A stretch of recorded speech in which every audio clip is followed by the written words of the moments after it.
qu'il y a une forme de toute-puissance qu'on constate d'ailleurs dans les discours, hein, c'est-à-dire que rien n'arrête, il n'y a plus de limites. Et donc, ce qui se passe, et c'est caractéristique de la psychose paranoïaque, l'absence de limites, c'est pour ça que d'ailleurs il y a une sorte de corps à corps qui est recherché dans l'affrontement, dans la guerre, dans la violence. Euh, il est impératif que des limites soient rencontrées. Donc c'est un petit peu comme si nous avions à la tête de l'État euh, un enfant en bas âge qui n'a aucune limite et qui est dans cette tyrannie, dans cette forme de tyrannie. Or, la tyrannie ne prolifère que sur le territoire qu'on lui laisse.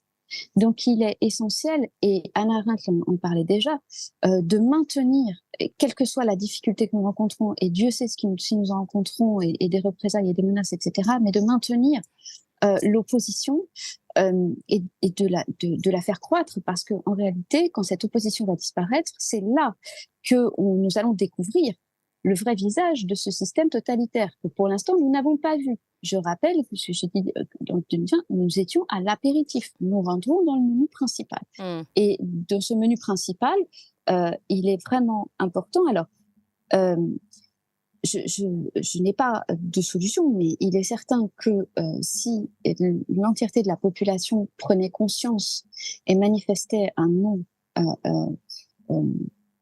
violent, parce que je pense que tous les passages à l'acte violent vont être évidemment utilisés en plus contre le peuple. Hein. Donc, à mon avis, c'est pas du tout la voie à suivre. En tout cas, je ne la conseille pas. Mais par contre, il me vient depuis quelques jours en tête tous ces immenses sittings qu'il y avait eu aux États-Unis pour l'arrêt de la guerre du Vietnam.